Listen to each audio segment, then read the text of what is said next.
I've said before in a few of my other videos that I'm very suspicious of Eleftheria.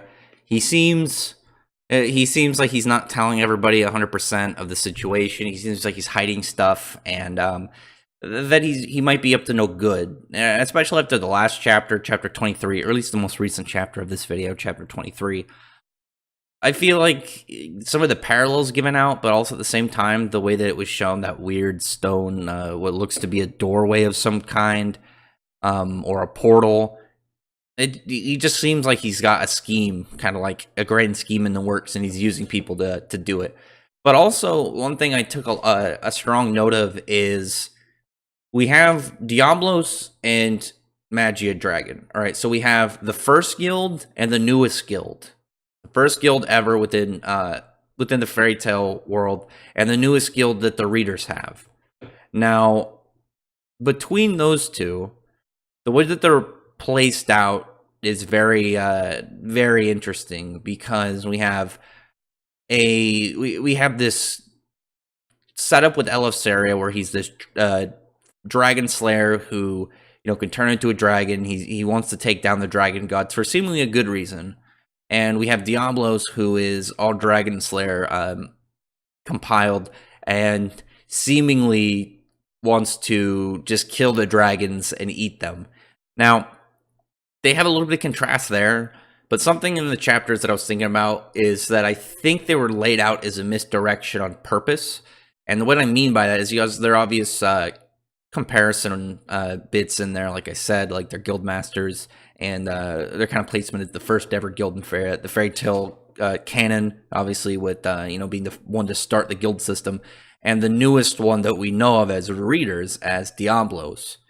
And with that, I don't count Libieris because they're a cult, they're not a guild.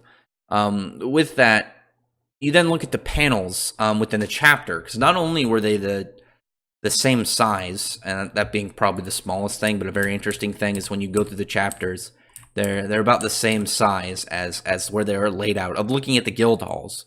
And so you have Magia Dragon, which is this kind of more stoic looking guild hall that's very worn down, though obviously it's age. You have this nice wooden large door right at the front, this big stoic looking dragon around it. It's in the middle of the day, where you have this nice snowfall, no, quote unquote snow of like crystallized ether falling from the sky. It just looks very very majestic, very pretty to look at, and just kind of like spells out good guys. And then you have Diabolos, who you have this very glooming looking guild hall with like these skull torch lanterns around them, very cool looking, might I add. And you have this spike drop gate right at the top of the entrance to the guild. And similar, you have what I would assume is a dragon skeleton on top of the guild hall. Maybe it's a statue like the one over Magia Dragon, but very menacing looking, very aggressive. While you have this very like sickly look in the back. You can't tell if it's nighttime with like this aggressive kind of like impressionable aura around it, or if it's daytime with this like spooky, gloomy look to it. And I think that it's very interesting the way that those were laid out, and I think the fact that we haven't had a clear goal for what Eleftheria is really like trying to get out of all of this. Like he's just like, we need to take care of these dragon gods, and I know they're not doing anything, but we got to take them out. And then with Diabolos, they're the way that it is, they don't seem like they're vile and evil. Like it just seems like they're hunting dragons for food to get more powerful. But we don't know anything about them enough yet to really see them as like big malefic guys, big contenders of violence. Anything to kind of like put them up with any of the other like big dark guilds we've seen in Fairy Tale. We only know a little bit about them, and other than Kyria, they don't seem that bad. Obviously, we've only really gotten to know two of them because we don't know anything about their guild master other than what we've seen out of like 2.5 pages. But we have Madbull, who seems very honorable. Scarin, who just seems like whatever, it's not a big deal. We'll do stuff for the mission.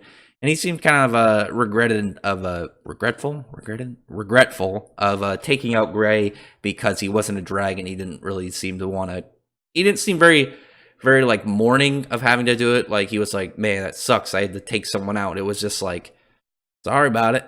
And then obviously Kiri is a bit sadistic, but I don't know. I feel like it was intentional of the way that they're placed. The fact that you have one very good-looking, very good guy aura with one having a very bad guy aura, while at the same spot on the page, same size, very shortly after. And I feel like it's intentional kind of misdirect to get that mindset of who the good guys are and who the bad guys are, so you won't expect it and see it coming with potentially Eleftheria turning bad. Because again, I do have suspicions on Eleftheria, and with the Dragon Eaters, they haven't come to the point where I'm just like, damn, these guys are evil. They seem to really just be about the hunt, whereas Eleftheria just seems to be suspicious and got something in his back pocket that he's ready to pull. But other than that, tell me in the comments what you think about all this. Like, what do you think's going on with this? Do you think it's just it was a layout to kind of say these were the good guys and these are the bad guys? Or do you think it's a misdirection, like I said? But other than that, I'd really appreciate if you thumbs up the video, but from the like button and the subscribe button, and check out my other videos. But other than that, I appreciate everyone who's already subscribed, and I thank you all for listening. Bye.